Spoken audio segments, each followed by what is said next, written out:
प्रेम न बाड़ी उपजे प्रेम न हाट बिकाए, राजा पिरजा जो है रुचे शीस दे ले जाए।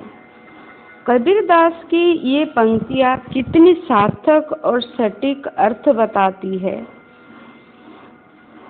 प्रेम में होना है तो अपना शीश अर्थात दुनिया भर के लेवल से झूठी पहचान को पीछे छोड़ना होगा।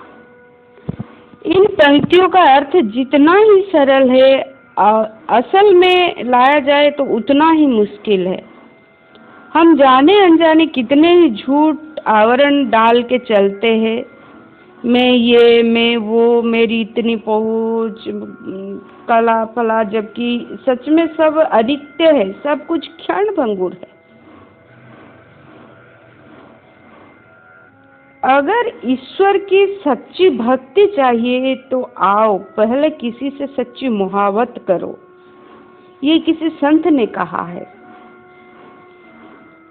पर ओह कितना गहरा चिंतन है। किसी से मोहब्बत होने पर सब कुछ अच्छा लगता है। धूल धुआं धूप छांव सुविधा असुविधा स्थिति परिस्थिति से परे केवल अपने प्रेमी से मिलने का तड़प बनी रहती है।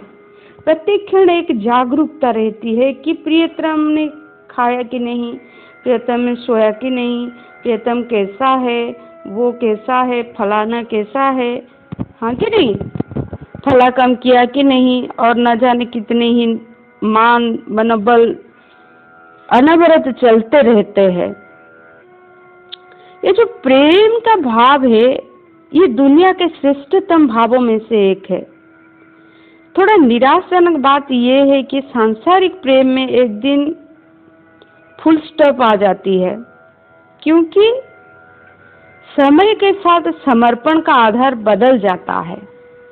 सौभाग्य से मैं दोनों ही तरह के प्रेम का भागी रहा है, इसीलिए अपने निजी अनुभव से कहता हूँ कि सांसारिक प्रेम की आग ज्यादा दिन टिक नहीं पाता है। जलती यद्यपि सांसारिक प्रेम हो या ईश्वरीय प्रेम, दोनों में शुद्धता और समर्पण का भाव होना नितांत आवश्यक है। प्रेम का आधार क्या है? प्रेम का आधार है करुणा, सहानुभूति, केयर और सबसे महत्वपूर्ण है समर्पण, पूर्ण समर्पण। इन सद्गुणों से भरा मनुष्य आस्तिक हो या नास्तिक, सिद्ध हो या साधारण, उसके पास आने पर मन स्वतः ही शांत और चित्त निर्मल हो जाता है। ये मैंने भी देखा हूँ, जब किसी ने यानी किसी के बांध के घर में रखने के बावजूद भी 800 किलोमीटर रात 1 बजे बुलेट लेकर भाग आती है, ये क्या हो सकता है? प्रेमी तो है ना।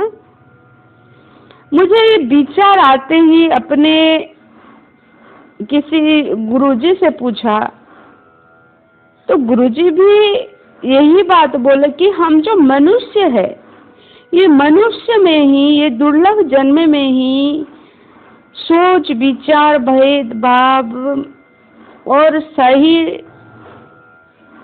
गलत का विचार करने का कुछ गुण है, परंतु इतना करुणा और वात्सल्य की हिंसक पशु भी तो होता है ना। एक हिंसक पशु में भी करुणा होता है।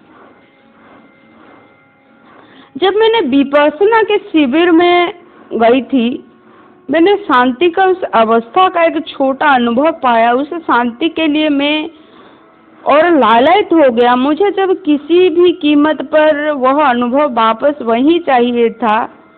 इस चक्कर में मैं ध्यानी की जगह जिद्दी ध्यानी बनता जा रहा था।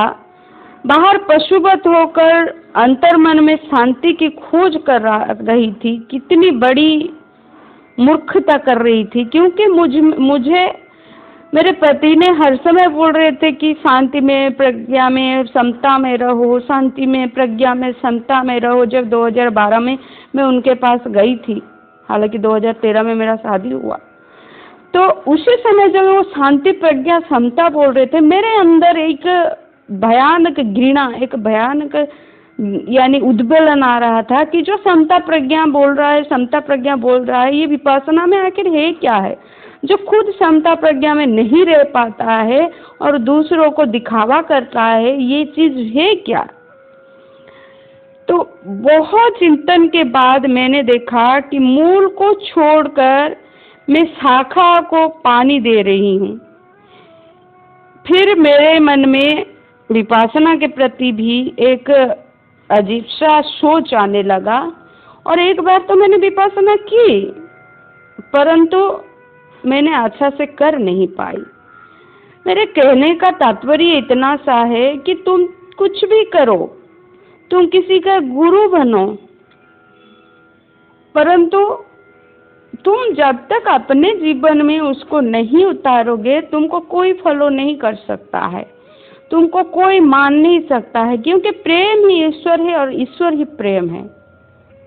इस क्षणिक बात को, इस नैसर्गिक, इस शाश्वत जो सत्य को जो समझ जाता है, फिर उसे कोई समझाने की जरूरत नहीं है, ना उसे कोई नकारने की जरूरत है। खुद व खुद लोग उसे देखकर समझ जाते हैं कि ये आदमी में तो जरूर कुछ है। तो यही है वास्तव प्रेम।